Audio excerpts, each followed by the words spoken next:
Liga aí!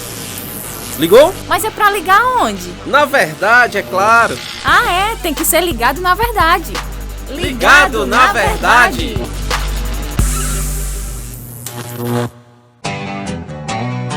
Muito bom, nosso podcast novamente com você.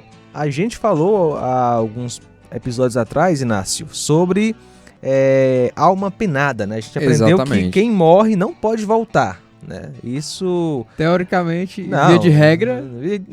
Tá na Bíblia, né? Não pode voltar. Exatamente, é a regra, né, que Deus estabeleceu. Os mortos não voltam para se comunicar com os vivos. Não deveriam, né? E não voltam, né? Tá lá, nós aprendemos. Só ouvir o podcast novamente. Mas e Samuel? Eita, rapaz. E aí, tá aí, né, a pedra no sapato de muita gente, né? Eu acho que na verdade, é melhor reformular o negócio. Era Samuel ou não? Pois é, pergunta bem interessante. Vamos aprender aí, de acordo com as escrituras, sobre este assunto, né, que tá lá em 1º livro de Samuel, capítulo 28. Se a Bíblia mostra que os mortos não podem voltar para conversar com os vivos, quem apareceu lá? Foi Samuel de fato? Foi um demônio disfarçado? O pastor Álvaro Augusto vai explicar pra gente. Seja muito bem-vindo ao nosso podcast de hoje. Rapaz, olha só a bucha que vocês me deram aí, hein? Só arruma tema fácil, né, mano? Então, vamos lá, né? Vamos olhar para o que o texto bíblico, a palavra de Deus, tem para dizer pra gente nesse episódio aí, né? Tão debatido aí no meio dos intérpretes bíblicos, sobre se era de fato Samuel que apareceu ali ou não, né, a Saul. É um texto um pouquinho complicado, né, da gente chegar a uma conclusão assertiva, visto que a gente tem muitas outras passagens na Bíblia que mostram ser difícil, ser impossível essa comunicação, né, essa interligação do mundo material com o mundo espiritual, no sentido de se comunicar com os que já morreram, né? Mas vamos lá, vamos ver o que o texto tem a nos dizer. O episódio em si, ele vai falar, nós vamos nos remontar aí ao texto de 1 Samuel, né, no capítulo 28, que vai falar sobre exatamente o rei Saul consultando aí uma pitonisa, né, uma necromante. O debate de que Samuel havia aparecido a Saul por meio dessa necromante de Endor é algo que não encontra para a gente aí unanimidade no meio dos intérpretes. A gente tem várias posições, onde uns vão dizer que sim, foi de fato Samuel, outros vão dizer que não, que Deus não poderia de forma alguma ir contra a lei dele, porque ele já havia determinado que isso era algo abominável lá em Levítico, né? E quem fizesse isso estava sujeito à morte. Já outras pessoas vão chegar a defender, a dizer que aquilo ali não passou de uma dramatização, de um teatro, né? Por parte da necromante. Então nós temos basicamente essas três posições, né? Tamo junto, no Ligado na Verdade. Beleza, então vamos ouvir a sua posição, pastor. De acordo com o texto, era ou não era Samuel? O texto em si, ele possui algumas dificuldades. Uma delas é que, a partir de uma leitura rasa do texto, uma leitura direta do texto, ao que tudo indica para a gente, realmente o autor parece afirmar que era Samuel, né? Visto não haver nenhuma indicação em nenhuma outra parte de que era Satanás ali agindo por meio do profeta, como é o caso do texto lá de 1 Reis, onde vai falar que um espírito enganador enviado da parte de Deus entrou nos profetas para enganar o rei Acabe e ele ir à guerra. Então ali foi uma atitude direta de um espírito enganador para enganar ali o rei, né, e eles irem à guerra. O que não é o caso que acontece aqui no capítulo 28. A gente vê na narrativa que o texto não dá margem de forma nenhuma para a gente ver aqui uma ação demoníaca por trás dessa suposta aparição de Samuel, né? Agora, se nós olharmos lá no versículo 10, vai dizer que Saul, ele, ao ser inquirido pela necromante sobre uma suposta armadilha para lhe incriminar, né? Porque a necromante ali, ela já sabia que Saul tinha expulsado todos os adivinhos e necromantes e mandado matar todos os que faziam adivinhação no reino de Israel, quando Saul ainda estava ali como rei, né? Quando ele ainda estava ali quando ele ainda estava agindo de forma correta diante de Deus, né? Então ele havia expulsado os necromantes. E a necromante sabia muito bem que Saul ele não gostava dos adivinhos e necromantes. Aí então aparece esse suposto homem de Israel, né? Porque a mulher, não há indicação de que a mulher sabia que era de fato Saul, porque naquela época não tinha o Instagram e o WhatsApp para ninguém saber, né? Então era comum que as pessoas não soubessem quem eram os seus reis, né? Não conhecessem a afeição dos seus reis. Então aparece esse homem. A mulher começa logo a desconfiar, né? E o que me garante que isso daí não é uma armadilha para me incriminar e você me matar e tirar minha própria vida, visto que Saul já tinha mandado matar todos os adivinhos e expulsado todos os necromantes de Israel. E aí, olha só que interessante, que o texto vai dizer que Saul, ele chega ao ponto, ao cúmulo, ao desespero, de jurar pelo nome de Deus e dar o nome de Deus como garantia pelo seu pecado. Olha, quantas vezes, né, João Inácio, a gente não chega ao ponto de, muitas vezes em situações em que nós não conseguimos ouvir a voz de Deus, nós tomamos decisões que sabemos que são reprovadas por Deus e nós ainda usamos o nome de Deus como garantia para tal pecado nosso.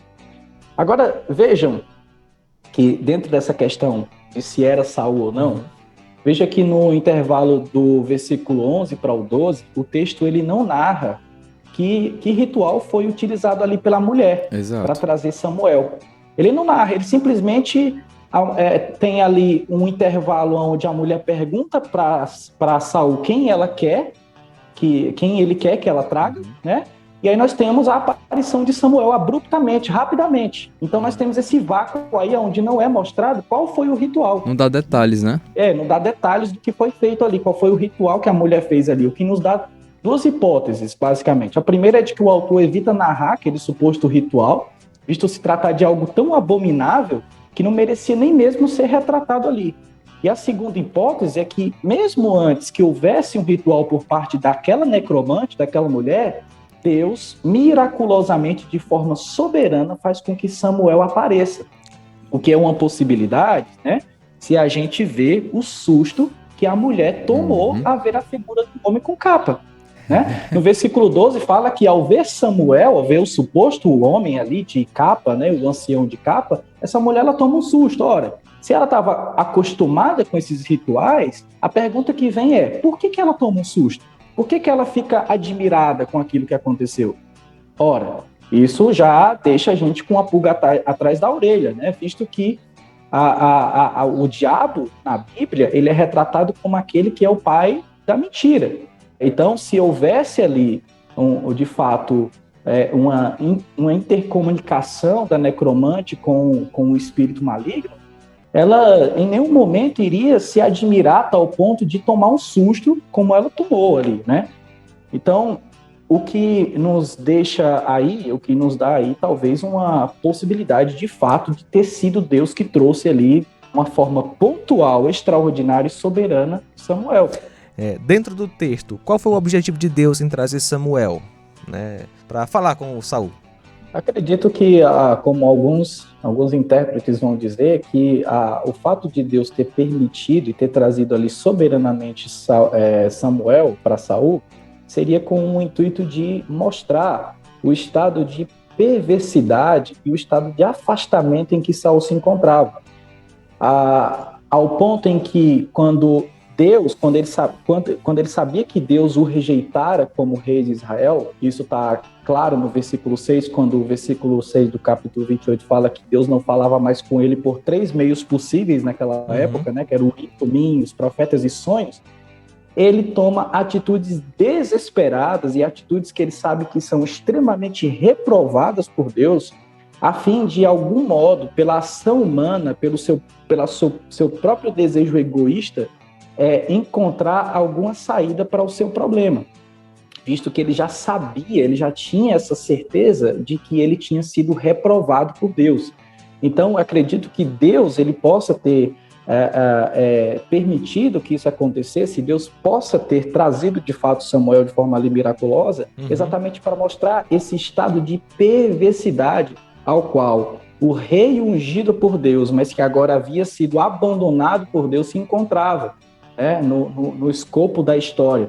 E a gente vê que é interessante que a partir do capítulo 15, o texto, o autor bíblico, o que ele vai fazer? Ele vai dar uma pausa nas narrativas de Saul. Ele vai focar agora no rei escolhido por Deus. E quem era o rei escolhido por Deus ali? Era Davi. Davi era que estava em foco.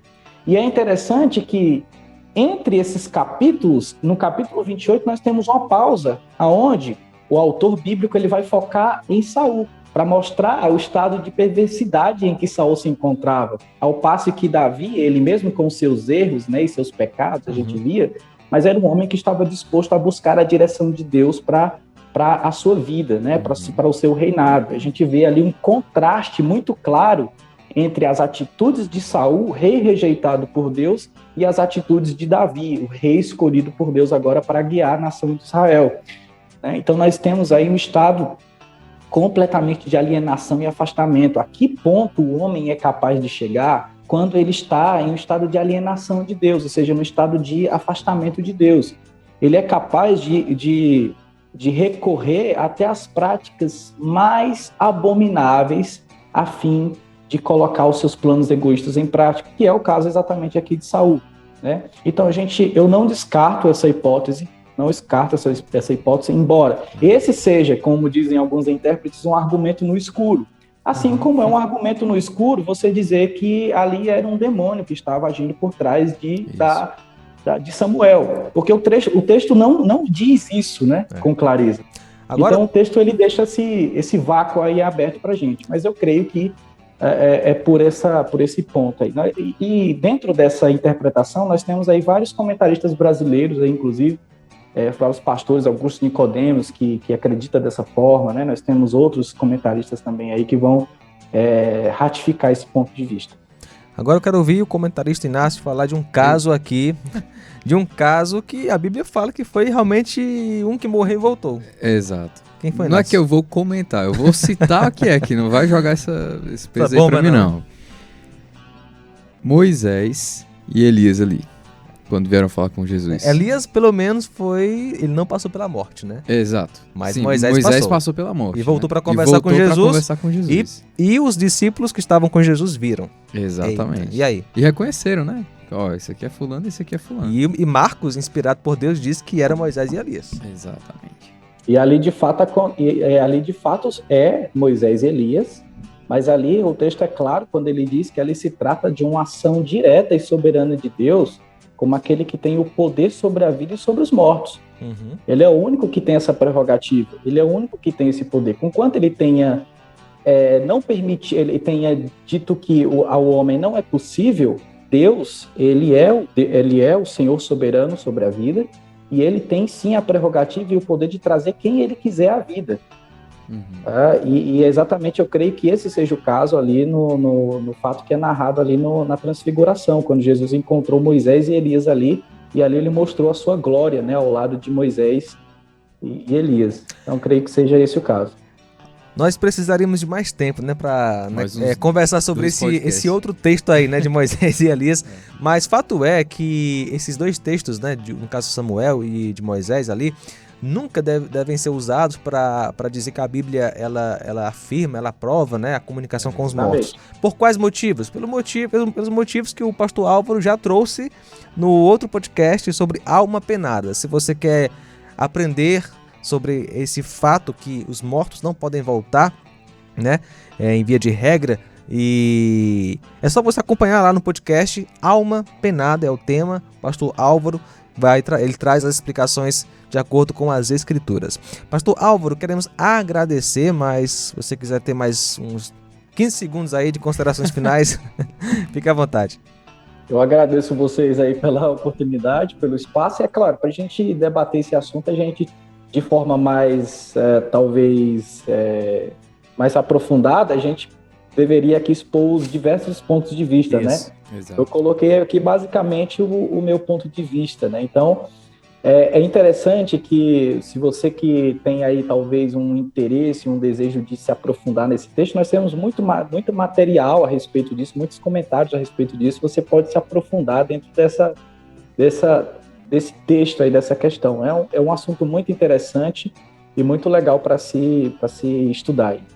Muito bem, obrigado, pastor Álvaro. Valeu, grande Inácio José. A gente volta na próxima, se Deus quiser. É isso aí, valeu, grande abraço. E aí, curtiu? Podcast Ligado na Verdade é uma produção da Rádio Ceará FM 102,7.